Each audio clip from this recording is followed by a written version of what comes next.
Ladies and gentlemen, welcome to the latest in our series of town hall discussions. Tonight, we present Greening Up, a City Colleges of Chicago town hall discussion on environmental strategy. In its infancy, the U.S. economy was composed of 13 colonial economies. Over the past 200 years, it has grown into a global powerhouse supported by advancements in technology and industry. Today, the U.S. economy suffers from an $11 trillion deficit. Unemployment rates are nearly 10%, and recent studies suggest that Americans will pay $3 trillion to fund the war in Iraq.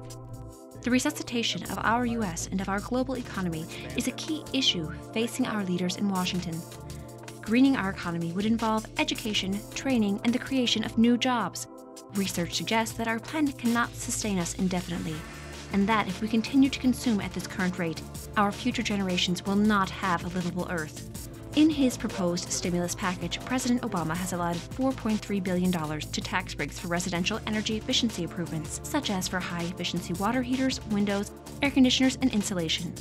$300 million for states so that they can sponsor utility rebates for the purchase of energy-efficient appliances, and tax breaks for installing solar panels and power water heaters. $6.2 billion is for weatherizing homes of low-income families. $6.9 billion would go to state and local aid to retrofit municipal buildings to become more energy efficient, and $8 billion is for reducing energy consumption in federal and military buildings. The economic crisis extends across our nation and highlights the social disparities that exist in our rural and urban areas. Solutions are needed. Is green the solution? And now, your host and moderator, author of Easy Green, Belma Michael Johnson.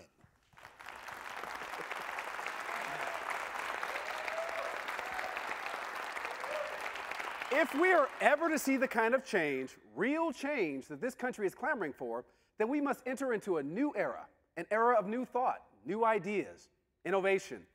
We must re-examine everything we believe, reassess our core values, and chart a more intelligent course for our children's future. If America is to compete globally, each state, every community, all families must contribute. If we're to sustain our place in the world, we must once again become the innovation nation. Our first priority must be to exist more sensibly with the earth and then more sensibly on the earth. Change of this magnitude will require clear expression of the best ideas from our greatest minds at this crucial time in our history. We must elevate the national conversation on these critical issues to a level we have never known. That is our purpose today.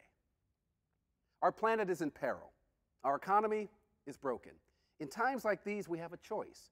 We can face this uncertainty with hope or fear.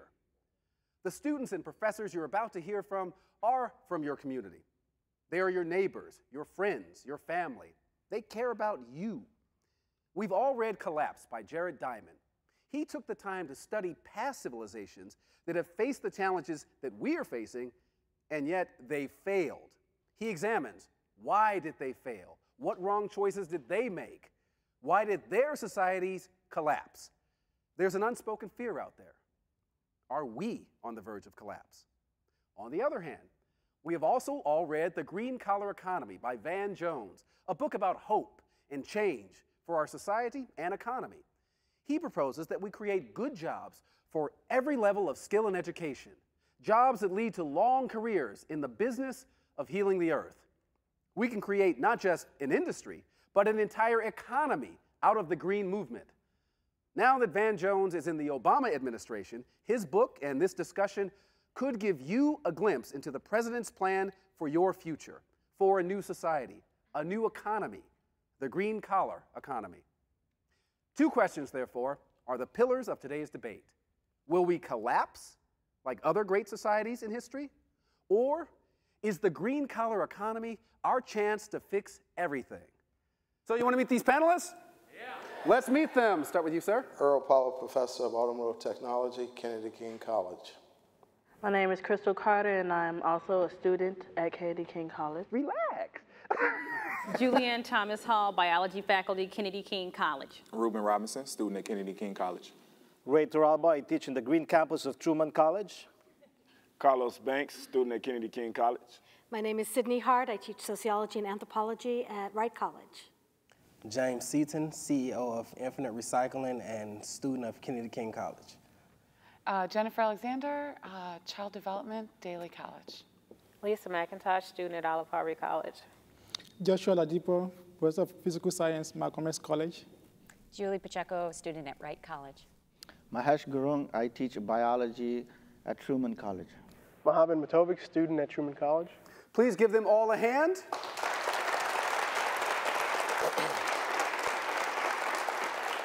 So as I said before, we all read a book called Collapse, and its premise is pretty simple, but let's have one of you summarize it. Who wants to summarize the idea behind Collapse? Go ahead. I believe the point that Jared Diamond was trying to make in his book is that the collapse has a cycle where it starts with the humans, it ends with the humans, where we affect the climate with global warming and deforestation, which inevitably goes to the habitats with all the animals, and soon the animals will become extinct, thus limiting our food supply, which eventually comes to the extinction of the human species itself.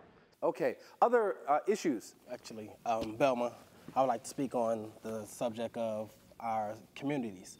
For example, the Aguero Gardens.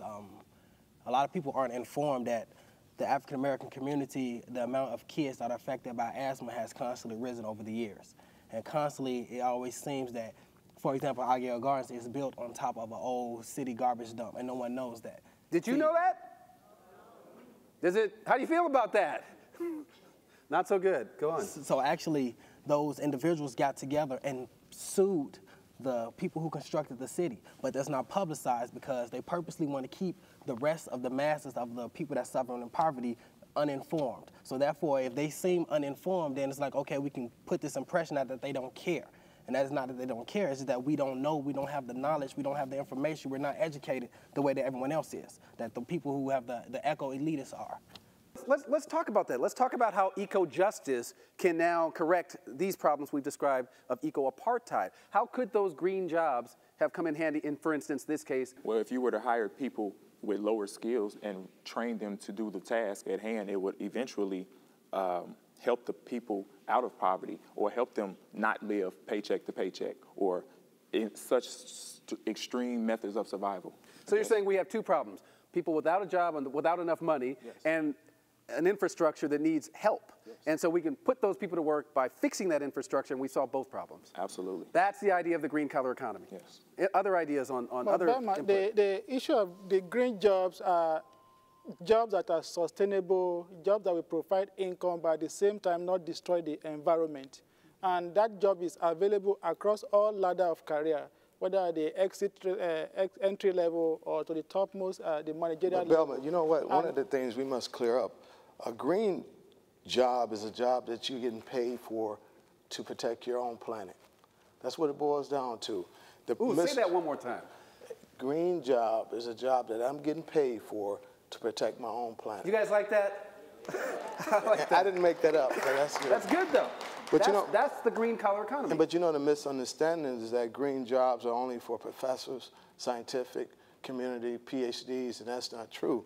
We're finding out that green jobs could be recycling, old tires in the community. Green jobs could be installation, solar panels, same jobs that we've been doing.